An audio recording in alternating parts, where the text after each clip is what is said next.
hoofnuus vanaand, hoewel geweldsmisdaad en moorde tussen Januarie en Maart afneem, is die minister steeds bekommerd oor hoë misdaadvlakke.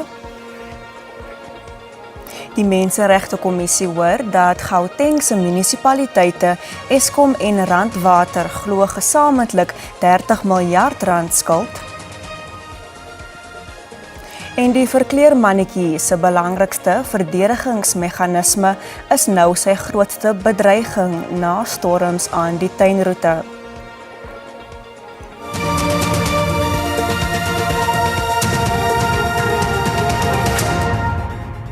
Goeienaand en baie welkom by die nuus in Afrikaans. Agter elke misdaadstatistiek is 'n getraumatiseerde slagoffer, 'n familie wat rou en 'n gemeenskap wat in vrees leef, so sê die waarnemende minister van polisie, Feroz Cachalia. Hy het die misdaadsyfers vir die 4de kwartaal van die boekjaar tussen Januarie en Maart bekend gemaak. Cachalia het ook sy medelee uitgespreek teenoor die familie van die Noordwes teen misdaad aktivis Tato Molosankwe wat Woensdag doodgeskiet is en die familie verseker dat owerhede na sy moordenaar soek.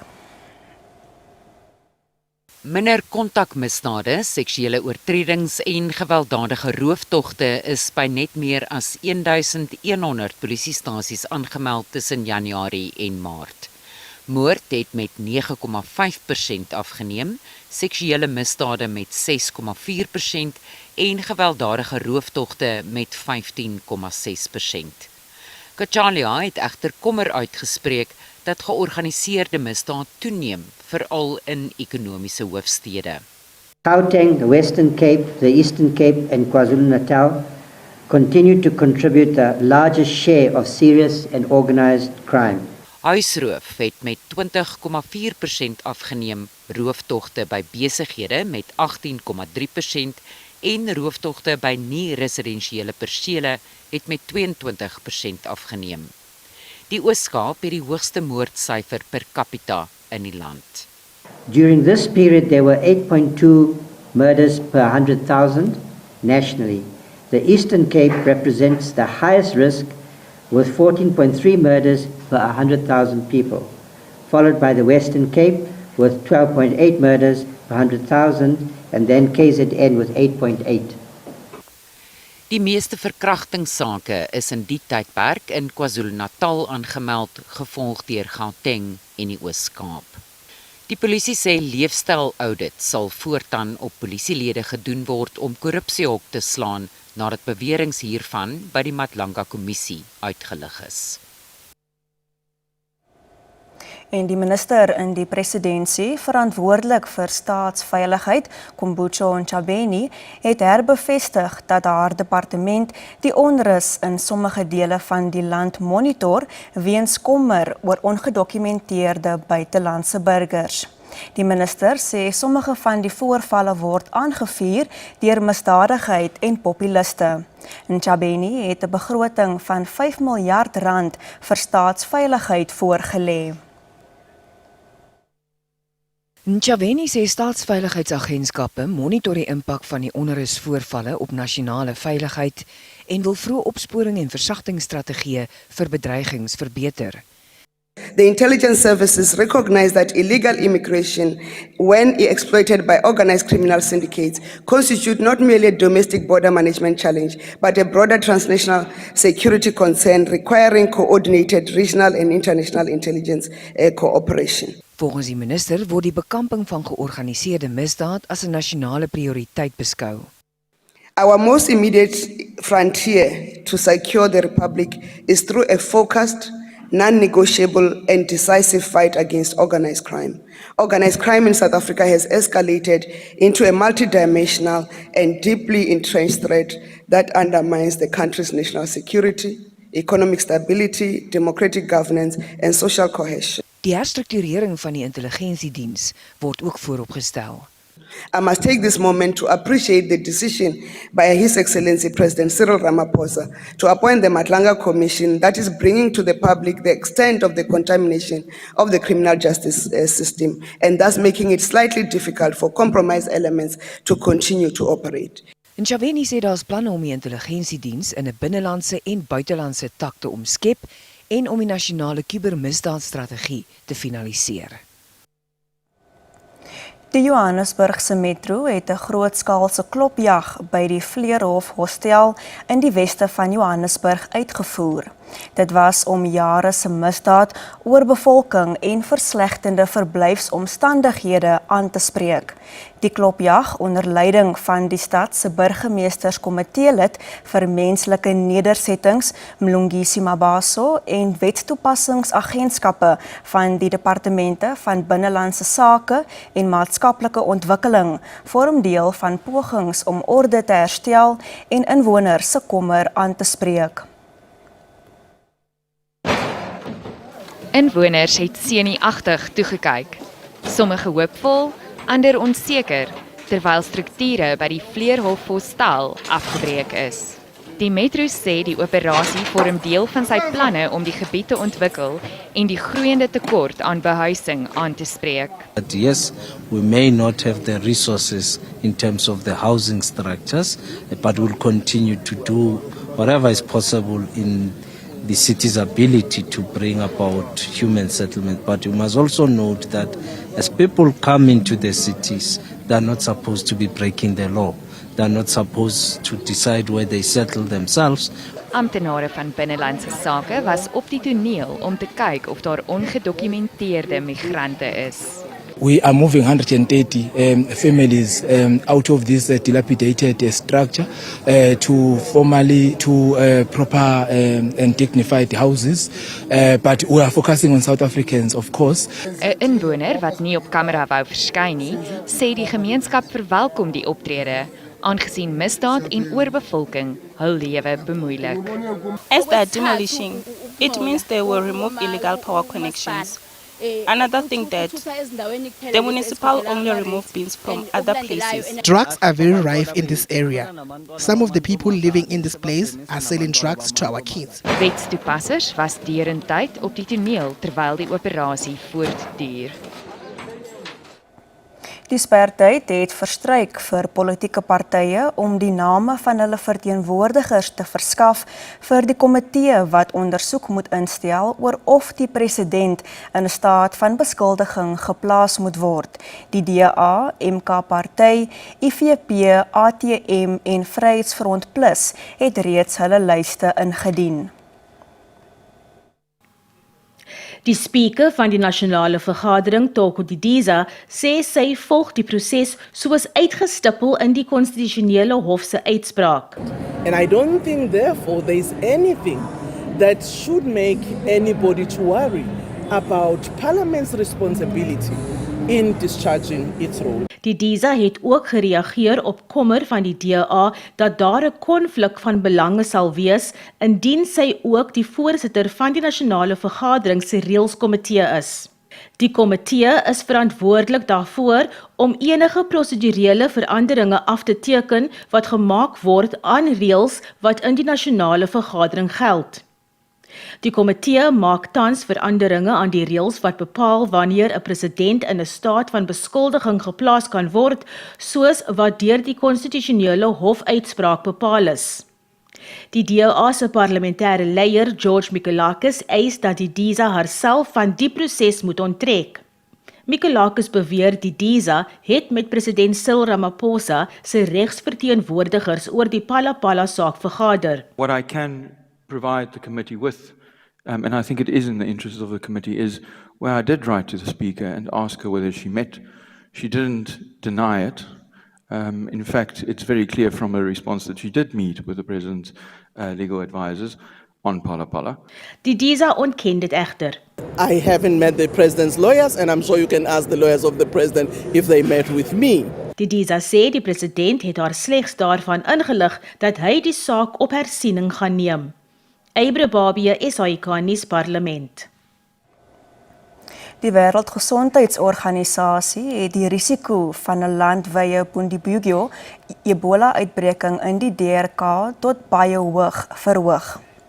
Die variant het geen goedgekeurde enstof of behandeling nie en is tot 'n internasionale noodtoestand van belang verklaar. Volgens die direkteur-generaal van die WGO is 82 gevalle en 7 sterftes bevestig met byna 750 gevalle. In Uganda is 2 gevalle bevestig waarvan 1 gesterf het. Kontakopsporing en die kansellasie van 'n groot byeenkoms het help keer dat die siekte verder versprei.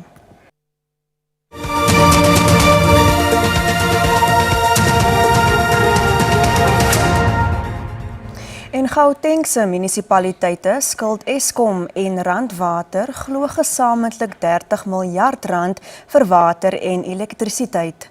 Dit is onthul op die laaste dag van die Menseregtekommissie se ondersoek na die waterkrisis in die provinsie.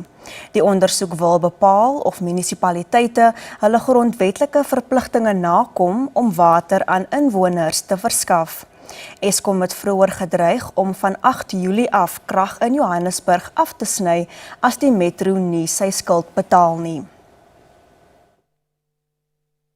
Die Menseregtekommissie het gehoor dat Gautengse munisipaliteite Randwater 9 miljard rand skuld en Eskom 22 miljard.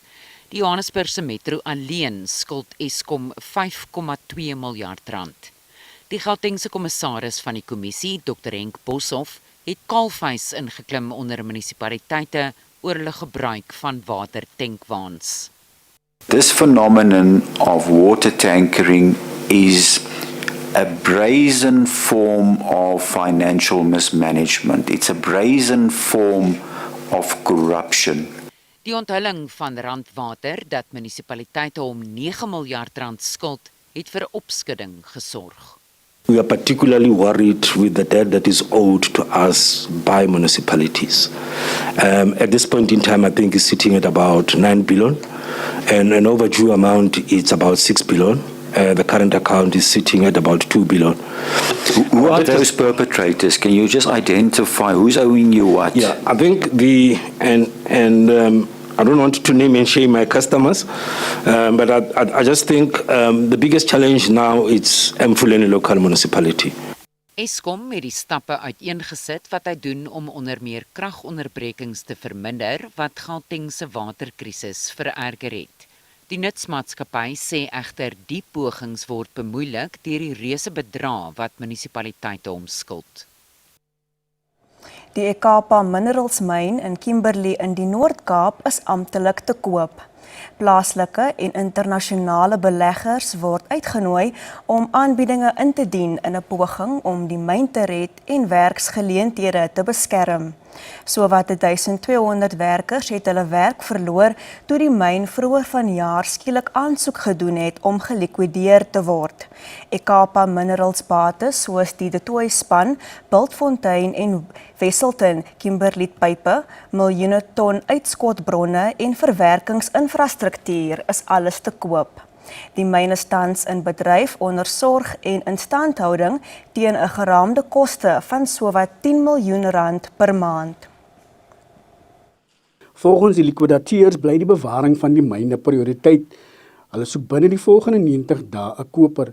Dit volg op die Kapa se voorlopige likwidasie na die dodelike modderstorting tragedie by die De Tooy span Kag in Februarie vanjaar, waarin 5 mynwerkers gesterf het. Die Junior Mynraad het gemengde reaksies op die voorgestelde verkoop. I'm certain that the liquidators will try their best, but in the current pricing environment, as I've mentioned before, just in 2025, I mean, the price dropped 25% alone. So the prices is still, at the lowest bottom, and that's going to make investments a bit of a challenge. Noem ze aan Kimberley veg hand in tand in die liquidatieproses. Hulle grootste bekommernis is die welstand van die 1200 mynwerkers wat steeds geen vergoeding ontvang het nie en sodoende bydra tot die stygende werkloosheidssyfer in die land. We are fine with the auction if the company is auctioning and the new buyer is willing to take it through the process of Section 197, where it will be an ongoing concern. Nothing will change because in this case, our interest, it is workers. If workers can continue having employment and then their salaries are kept as usual and then anything that is owed to them is paid back even by the new buyer of the company. Die finale aansoek vir likwidasie van die Kaap Minerals word later vanjaar in Oktober hier in die Hooggeregshof in Kimberley aangehoor. Intussen het voormalige werkers die voorgestelde verkoop van die myn verwelkom. Keith Suister, SAK nuus, Kimberley. Terwyl die tuinroete in die Wes-Kaap tot verhaal kom na die onlangse storms, het 'n buitengewone groepie oorlewendes 'n bietjie ekstra hulp nodig. Talle verkleermannetjies is tans gestrand in hope stormrommel en dis amper onmoontlik om hulle raak te sien. Die tuinroete DBV doen gevolglik 'n beroep op die publiek om te help om hulle op te spoor en te red. Met opruimingsspanne wat dag en nag werk, is dit maklik om die kleinste stormoorlewendes mis te kyk. Klein verkleermannetjies skuil in dieselfde hope rommel wat nou verwyder word. With the recent winds and storms that we've had in the Georgia Mossel Bay area, many trees and vegetation have fallen down across the area. This has caused our chameleons to be displaced and injured and left exposed to the rain and the cold. Unfortunately, chameleons rely heavily on the vegetation for shelter, warmth and protection. Because they move slowly and rely heavily on camouflage, they are very easy to miss during the cleanup operations. Snags kan 'n eenvoudige ultraviolet flitslig 'n versteekte verkleermannetjie laat gloei, wat hulle 'n kans op oorlewing bied. The public can assist tremendously by slowing down and just taking a moment to check the garden debris and the fallen trees for anything that they might see. If anyone does find a chameleon or injured small creature, they can please just put it into a well-ventilated box individually and bring it to our Garden Route SPCA. Dieselfde bome wat hulle jare lank beskut het, lê nou oor golfbane verstrooi. Golfclubs in George is noodgedwonge tydelik gesluit. It's absolutely devastating. We've, as you said, lost close to 300 trees that we've accounted for. And it's not isolated, it's obviously the entire George has been affected. So it is truly devastating, but it's the power of nature and we have to just start mopping operations started already and cleaning up. Met die gemeenskap se hulp het hierdie klein stormoorlewendes 'n kans om nuwe tuistes te vind. Tanya Krause, SAK nuus, George in die Wes-Kaap.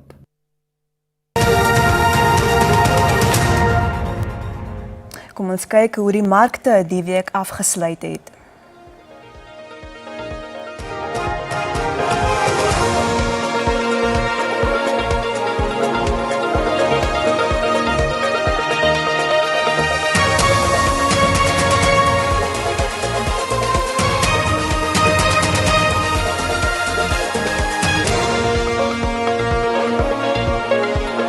En dit was dan die aflewering van die Afrikaanse Bulletin. Ons groet met beeldmateriaal van die openingsaand van die Vivid Fees in Sydney, waar kuns en lig die middelpunt was.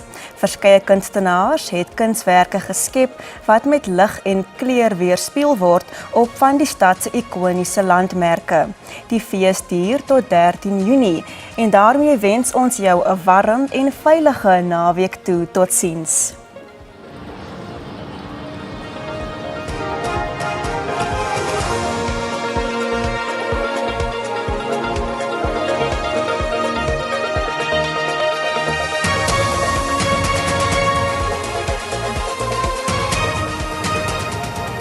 Goeienaand en welkom. Kom ons kyk by die weerfronts in wat vandag gaan betref enkele buie kom voor in noordelike dele van die land.